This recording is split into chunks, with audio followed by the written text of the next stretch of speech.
To the public, Eddie Stobart was the crown jewel of British trucking, the gleaming green and white lorries, the spotless cabs with women's names on the sun visor, the drivers in ties, the brand that somehow made haulage feel glamorous. To the casual observer, it looked like a well-oiled machine, patriotic, proud, and professional. But behind that polished paint and choreographed charm, many drivers lived a very different story, one that didn't make the TV documentaries, one that was hidden behind contracts, schedules, and smiling PR. Because if you strip back the glitz, the Stobart empire wasn't built on just logistics, it was built on squeezing every last ounce out of the people behind the wheel. And for many of the drivers, especially in the late 90s and early 2000s, it didn't feel like a family. It felt like a machine, a cold, calculating one. Now let's be clear, nobody gets into trucking thinking it's going to be a holiday. Long hours, tough weather, missed birthdays, it's part of the deal. But what made Eddie Stobart's model so controversial was how it polished that hardship into a brand while quietly pushing drivers to the brink. Start with the pay. On the surface, you'd think working for Britain's most famous haulier would mean decent money. But for years, drivers reported low base wages, some on contracts that paid well below the national average for similar work. The promise of overtime or incentive bonuses was dangled in front of them, but the reality was often far more complicated. Mileage-based pay, pay per drop, pay structures that rewarded speed but punished safety. It wasn't about quality anymore, it was about quantity. And then there was the culture. Uniforms had to be pristine, lorries washed constantly, no exceptions. Drivers were told how to dress, how to park, how to speak to customers. One former driver put it bluntly, "It was like working in a theme park. You smiled on cue no matter how wrecked you felt." It wasn't just about getting goods from point A to point B. It was about protecting the image at all costs, even if that meant pushing drivers into 15-hour shifts to make deadlines look seamless. Tachograph rules existed on paper, sure, but in practice, drivers say they were constantly under pressure to bend them, not by orders, no, that would be too obvious, but through implication, through silent expectations. If you didn't finish the route, someone else would, and that someone else would be promised more miles, more work, more chances. It became a race to the bottom, where the only way to stay in the game was to sacrifice your own health and personal life. One of the most common complaints was about how tightly runs were scheduled, depot-to-depot runs that looked clean on paper but didn't account for delays, traffic, loading times, or rest breaks. And if you were late, it wasn't just a mark against your shift. It could mean fewer shifts next week. That kind of pressure builds up. For many, the stress wasn't just from the road, it was from the constant fear of not being fast enough. Some drivers called it Stobart syndrome, a feeling of being part of something iconic, but knowing deep down you were disposable. The company had a habit of hiring inexperienced drivers straight off their tests and throwing them into the deep end. They looked sharp in uniform. They were eager to prove themselves, but they didn't last long. Burnout was common, turnover high, and while new drivers were constantly recruited to fill the gaps, few made it through more than a year without reconsidering the job entirely. And yet, somehow, the brand kept shining. Stobart Club merchandise, fan websites, lorry spotting events, even a TV show. While drivers were missing their kids' birthdays or sleeping in frozen laybys, middle managers were soaking in the glory of a public image that rarely showed the sweat behind the smile. It's no surprise that whispers started growing louder in the late 2000s. Forums lit up.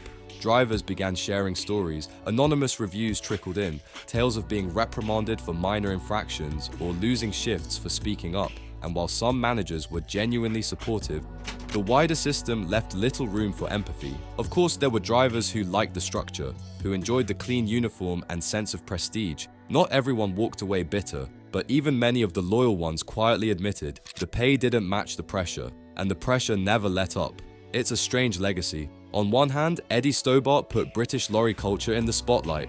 It made trucking visible, respectable, even admired. But behind the curtain, it operated like a factory line, with humans treated as parts that could be swapped, stretched, or scrapped. Because for all the branding, for all the polish, for all the names painted in cursive across the sun visor, it wasn't about people, it was about profit. And that's the dark truth many never saw. If you thought the long hours and low pay were bad, it gets worse. Because behind all the green and white glamour, behind the polished image Eddie Stobart worked so hard to maintain, was a culture that many drivers said left them feeling like second-class citizens. Contracts changed, shifts extended, Promises of stability often turned out to be little more than smoke and mirrors. Let's talk zero-hour contracts. Eddie Stobart famously embraced them for many of its drivers in the 2000s and beyond. And while it saved the company money, it shattered the sense of security for thousands of working people. Imagine working 60-hour weeks one month, only to be told the next that there's no work available for you and no pay coming. That's not just stressful, that's dangerous. For families trying to plan their lives, pay rent, or put food on the table, that kind of uncertainty wasn't a small issue. It was a constant threat. The company, of course, said it allowed flexibility, but who really benefited from that? And the workload? Grueling. With strict delivery deadlines and real-time tracking, there was constant pressure to hit targets. If you were late, you'd get docked hours or pulled from future shifts. It didn't matter if the motorways were gridlocked or if you'd already been behind the wheel for 11 hours. And that, right there, created a dangerous culture, one where skipping breaks, cutting corners, and pushing past legal driving hours became common, even expected. The stress wasn't just mental, it was physical. Burnout was part of the job description. Then came the surveillance, dash cams, telematics, route tracking.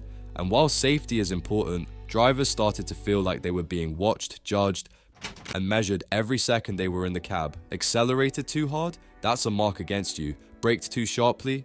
Another warning. Took the scenic route because you needed a safe place to stop? And no matter how many awards the company won, the reality inside the cab was a far cry from the glossy brochures. Some veteran drivers who'd been with Stobart for decades described the change as a betrayal. Many left, others stayed because they had no choice. One driver said, "We used to be proud to wear the uniform, now it just feels like a chain." Those are the words of someone who loved the job, who gave everything to it, and got nothing back but pressure and broken promises. And all of this unfolded while the public image remained pristine. Stobart fans still lined the motorways to take photos of their favorite named trucks. Collectible models flew off the shelves. The lorries, with their clean paint and famous names, continued to look immaculate. But behind those windscreens, real people were struggling.